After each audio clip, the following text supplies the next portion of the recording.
పేదలు మరింత పేదరికంలోకి దిగజారే ప్రమాదం ఏర్పడింది. పొట్టకూటికి లేక ఆకలి చావులు తప్పవన్న భయం కలుగుతోంది. ఉపాధి హామీ పథకం నిధుల విడుదలలో తీవ్ర అలసత్వం, జాప్యం కళ్లకు కట్టినట్లుగా కనిపిస్తోంది. జాతిపిత మహాత్మాగాంధీ పేరుతో ప్రారంభించిన పథకానికి పాతరేయాలని మోదీ ప్రభుత్వం ప్రయత్నిస్తున్నట్లుగా విపక్షాలు ఆరోపిస్తున్నాయి. పథకాన్ని నిర్వీర్యం చేయడమే ప్రస్తుత కేంద్ర ప్రభుత్వ లక్ష్యమా అన్న అనుమానాలు కూడా కలుగుతున్నాయి.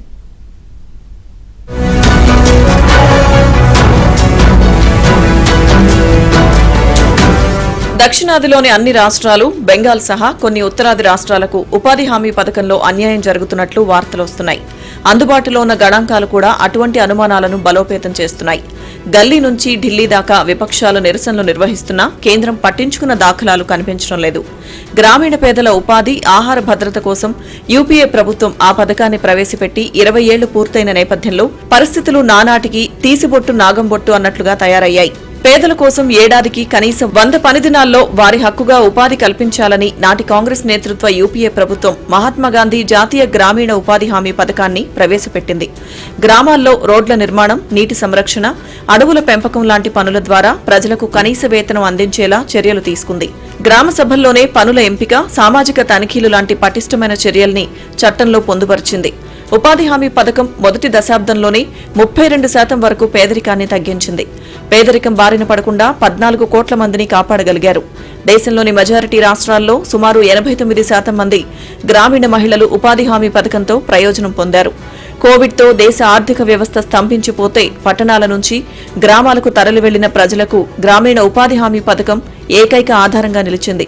2020-21 సంవత్సరంలో 389 కోట్ల మానవ పనిదినాలు ఉపాధి హామీ ద్వారా సాధ్యమయ్యాయి. యూపీఏ గవర్నమెంట్ ఉన్నప్పుడు దేశంలో ఒక పెద్ద చర్చ జరిగింది. దేశంలో ఆకలి చావులు ఉన్నాయి, పేదరికం ఇంకా బాగా పెరుగుతూ ఉంది, పనులు దొరకడం లేదు. కాబట్టి ఈ గ్రామీణ ప్రాంతాల్లో ప్రధానంగా గిరిజనులు కానీ, దళితులు కానీ ఇటువంటి ఈ తరగతుల ప్రజలు వలసలు పోవాల్సినటువంటి పరిస్థితులు ఉన్నారు. అందుకోసం వలసలు నివారించాలంటే ప్రభుత్వమే ఏదైనా ఉపాధి హామీ కల్పించాలా, ఉపాధి పనులు కల్పించాలా అనేటువంటి డిమాండ్ మీద చర్చ జరిగింది. యూపీఏలో వామపక్షాలు భాగస్వామిగా ఉన్నాయి. వామపక్షాలు తీవ్రంగా ఒత్తిడి తీసుకుని రావడంతో ఆనాటి ప్రభుత్వం ఉపాధి హామీ పథకాన్ని, మహాత్మాగాంధీ గారి పేరుతో ఉపాధి హామీ పథకాన్ని ప్రారంభించింది.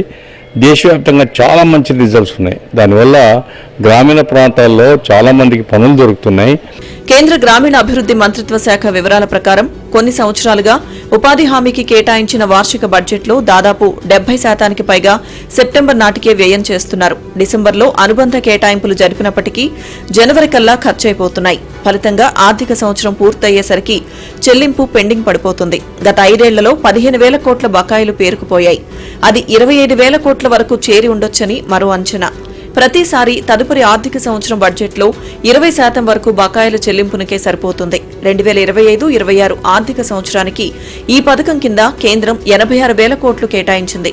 2024-25 ఆర్థిక సంవత్సరంలో బాకీలు 20,000 కోట్ల పైమాటేనని తేల్చారు. 2025-26 బడ్జెట్లో జూన్ నాటికి 28% నిధులు మాత్రమే విడుదల చేశారు. ఉన్న బడ్జెట్ బాకీలు చెల్లించడానికి మాత్రమే సరిపోతే పరిస్థితి ఏంటన్నది పెద్ద ప్రశ్న.